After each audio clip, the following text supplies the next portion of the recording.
दरवेश दिल्ली का बहुत बड़ा आलिम, बहुत बड़ा हदीस का उस्ताद, तहरीक पाकिस्तान के जुर्म में उनकी जवान बेटी हिंदू उठा के ले गए। अस्सलामु अलैकुम वरहमतुल्लाहि वबरकातुहू। नाजरीन, उम्मीद करता हूँ आप तमाम दोस्त खैर आफियत से होंगे। इस वीडियो को मुकम्मल देखें, दूसरों तक पहुँचाएं, लाइक और सब्सक्राइब जरूर करके जाएं। दरवेश दिल्ली का बहुत बड़ा आलिम, बहुत बड़ा हदीस का उस्ताद, तहरीक पाकिस्तान के जुर्म में उनकी जवान बेटी हिंदू उठा के ले गए। जवान बेटी हिंदू उठा के, इन जालिमों से पूछो, इन वडेरों से पूछो, तुम अपनी कुर्बानी तो बताओ। तुम्हारे वालिदैन तो बैठे हुए थे अंग्रेज के कदमों में, तुम तो जूते साफ करने वाली कौम हो, या हुक्मरान बन गए। मौलाना अमीरुद्दीन की जवान बेटी ले गए। और हजरत के पास लोग आए, मुझे बताओ बेटियों की तकलीफ कितनी बड़ी होती है। सीना जख्मों से छलनी हो गया। और जब मौलाना नईमुद्दीन साहब ताज़ियत के लिए पहुंचे तो हजरत को सीने से लगा के कहने लगे, फिक्र ना कीजिएगा, कोई बात नहीं। मौलाना अमीरुद्दीन साहब कहने लगे, हुजूर बस पाकिस्तान बन जाए, मेरे रसूलुल्लाह के दीन का झंडा बुलंद हो जाए, एक बेटी क्या, मैं हजारों बेटियां कुर्बान करने को तैयार, मैं तैयार हूं देने के लिए औलादे। लोगों ने 10 लाख आदमी ने हिजरत की, 10 लाख 30,000 जाने एक एक दिन के अंदर कटी। लोगों के खूनों के ऊपर बना हुआ ये मुल्क, और इसके अंदर कभी कोई गद्दार आके बैठ जाता है, कभी कोई मक्कार आके बैठ जाता है, कभी कोई अय्याश आके बैठ जाता है, कभी बच्चे कत्ल होते हैं, कभी बच्चियों की इज्जतें लुटती हैं, कहीं 71 जनाजे इकट्ठे होते हैं। जालिमों को शर्म तक नहीं आती। हम किसी आइन को नहीं मानते, किसी कानून को नहीं मानते, हम मानते हैं उस पाकिस्तान को जिस पाकिस्तान में एक तरफ अल्लाह का कुरान हो और दूसरी जानब मोहम्मद मुस्तफा का फरमान हो। हमें किसी तीसरी चीज की जरूरत है। अगर सेकुलर पाकिस्तान बनाना था तो इंडिया की गवर्नमेंट तो आज भी अच्छी है पाकिस्तान से, वहां तो जमहूरियत आज भी ज्यादा पनपती है। एक दफा भी कोई डिक्टेटर नहीं आया, तमाशा लगाया हुआ है, मैं ये कर दूंगा, मैं वो कर दूंगा। पागल कौन समझते हो हमें? बेवकूफों का मुल्क है जो तुम्हारे जी में आता कहते जाते हो, जो जिसके मन में आता है वो कहते जाते हो। सुनो, इस्लाम किस तरह की खिलाफत चाहता है। अमीरुल मोमिनीन खलीफतुल मुस्लिमीन हजरत उमर फारूक। सुनो हुकूमत किसको कहते? हजरत उमर गुजर रहे, फजर की नमाज के बाद 2 गलियां रह गई हैं, आज पूरा नहीं हो सका आपका दौरा, जो रात को नकाब पहन के 2 गलियां रह गई, तो नकाब ओढ़ के ही फजर के बाद निकल गए। एक छप्पर है छोटा सा, एक कुटिया है, झोंपड़ी, बूढ़ी अम्मा बैठी है। उमर फारूक गुजरने लगे, बूढ़ी को परेशान देखा, अम्मा जी इजाजत हो तो अंदर आ जाऊं। बूढ़ी कहने लगी, चल दौड़ जा, अपना काम कर, क्यों इजाजत दूं? तेरी मेहरबानी अम्मा, आने दो। क्या दौड़ जा? तेरी मेहरबानी अम्मा, गुजारिश है, चलो आ जाओ। हज़रत उमर फारूक फरमाया करते थे, मैंने उस औरत से आइन सीखा है, आइन, मैंने उससे कानून सीखा है, उस बूढ़ी औरत से। अंदर आ गए उमर फारूक, अम्मा क्या परेशानी है, क्या बात? अम्मा कहने लगी, खामद इंतकाल कर गया, औलाद अल्लाह ने दी कोई नहीं, मैं गरीब हूं, 3 दिन से रोटी नहीं खाई, 25 दिनार का कर्जा चढ़ गया है, मुझे उमर फारूक से बड़ी शिकायत है। उसने मेरा हाल ही नहीं पूछा। हजरत उमर कहते थे, मुझे उसने दस्तूर और आइन सिखाया। कहने लगे, शिकवा है, उमर आया ही नहीं। हजरत उमर कहने लगे, अम्मा उमर को क्या पता कि तू इस हाल में है।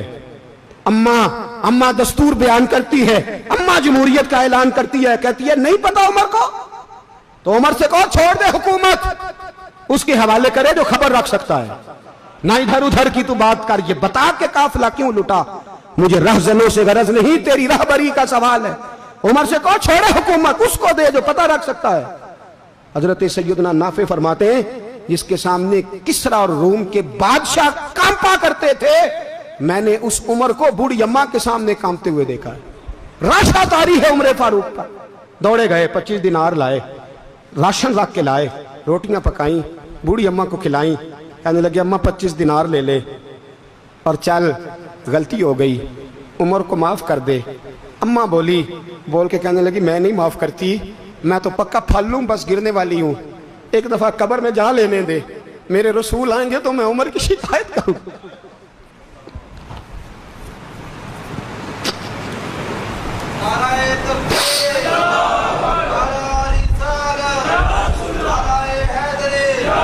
फरमाया, मैं शिकायत करूंगी महबूब पाक से और अर्ज करूंगी, हुजूर इसे पूछ, इसको निगरान बनाया गया, इसने मुझ बेवा और लवारस की खबर ही नहीं ली।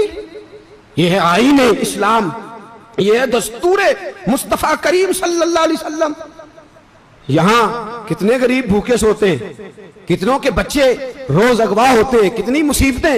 گورنمنٹ کہتی ہے کچھ بھی نہیں, کچھ بھی نہیں, کچھ بھی نہیں, افواہ ہے, افواہ ہے. افواہ ہے تو اس کا علاج کیوں نہیں ہوتا؟ آپ میدان میں سرے عام آ کے اس کا اعلان کیوں نہیں کرتے؟ جاگیے اور سنیے میری بات. حضرت سیدنا فاروق اعظم نے 25 دینار دیے, پھر اس اماں کو کھانا دیا.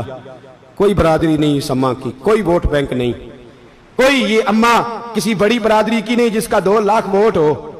امیر المومنین ہو کے عمر فاروق اماں کے قدموں میں بیٹھ گئے. کہنے لگے اماں عمر کمزور ہے, حضور کا سامنا نہیں کر سکتا, تیری مہربانی نبی پاک کے سامنے شکایت نہ کرنا. اماں کہنے لگی چل میں تیری خاطر معاف کر دیتی, جا تو مجھے کسی اچھی ماں کا بیٹا. جی ناظرین, جس طرح آپ نے یہ ویڈیو سن لیا ہے اور دیکھ بھی لیا ہے, ہمارے علماء نبیوں کے وارث ہیں. علماء کو گالیاں نہیں دینا, علماء کے خلاف بکواس نہیں کرنا, یہ لہٰذا میں آپ سے اپیل کرتا ہوں. ناظرین, آپ امید کرتا ہوں کہ آپ لوگ بہت اچھے لوگ ہو. حضور صلی اللہ علیہ وسلم نے فرمایا عالم بنو یا طالب علم بنو یا ان سے محبت کرنے والے بنو یا ان سے سننے والے بنو, 5ویں چیز نہ بننا کہ حضور نے فرمایا ہلاک ہو جائے گے. یہ مکمل ویڈیو مزید آپ دیکھیں, انشاءاللہ مزہ آئے گا آپ کو. لگتا ہے جا تیری خاطر. کہنے لگے چل پھر مجھے لکھ کے دے. کہنے لگی میں تو ان پڑھ ہوں, تو لکھ دے, میں دستخط کر دے. حضرت عمر نے لکھا. ایک بوڑھی اماں کو شکایت تھی خطاب کے بیٹے عمر سے, اور پھر وہ معاف ہو گئی. اماں کہتی ہے میں نے اللہ کی رضا کے لیے معاف, یہ دستخط کر دو. اماں کے آگے کیا تو حضرت علی آ گئے, حضرت عبداللہ ابن مسعود آ گئے. کہنے لگے عمر یہاں پھر رہے ہو, میں سارے مدینے میں ڈھونڈ رہا تھا. اماں اٹھ کے کھڑی ہو گئی, ہائے میں مر گئی, یہ عمر تھا, یہ میں نے کیا کیا. حضرت عمر کہنے لگے اماں نہ, اپنے وعدے پہ قائم رہ, تو نے جو کہا تھا اس پہ قائم رہ. ہمیں تو بتایا گیا تھا یہ والا نظام پاکستان میں آئے گا, یہ کہا تھا قائد اعظم نے, یہ رنگ ملے گا تمہیں. کہا ماں تو وعدے پہ قائم رہ, لکھ کے دے. لکھا, اماں نے سائن کیے. پھر حضرت علی سے کہنے لگے بطور گواہ آپ بھی سائن کر دو. پھر عبداللہ ابن مسعود سے کہنے لگے آپ بھی سائن کر دو.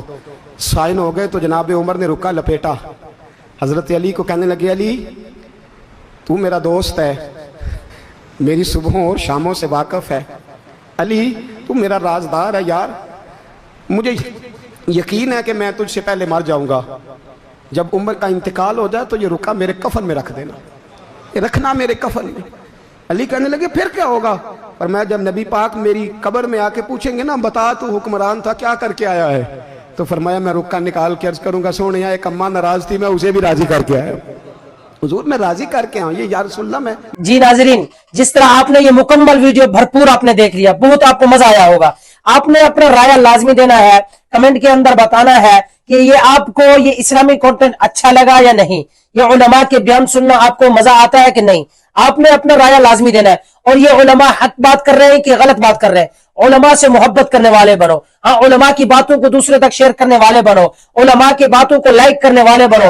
آج کل لوگ فحاشیوں کو پھیلاتے ہیں, آج کل لوگ عریانیوں کو پھیلاتے ہیں, آج کل لوگ غلط چیزوں کو پروموٹ کرتے ہیں. میرے بھائیو ہر چیز سے نکلو, ہر چیز سے نکلو. خدارا اس طرح کے اسلامی کنٹینٹ ویڈیوز کو آگے پھیلاؤ, خود بھی سنو, دوسروں کو بھی سنواؤ. اور اپنے بچوں کو جب موبائل آپ ہاتھ میں دیتے ہو, اور اپنے بچوں کو موبائل ہاتھ میں دیتے ہو, اس وقت بھی بچوں پر کنٹرول کریں, اس کو اسلامی کنٹینٹ پر لگائیں, غلط چیزوں کو چھوڑ دیں, غلط ویڈیوز کو پروموٹ کرنا چھوڑ دیں. لہٰذا اللہ آپ سب کا حامی و ناصر ہو. اللہ رب العزت آپ کو سدا خوش و خرم رکھے, سدا سلامت رکھے. اس ویڈیو کو مزید دوسروں تک پہنچائے. السلام علیکم ورحمۃ اللہ وبرکاتہ. ملتے ہیں اگلی ویڈیو میں.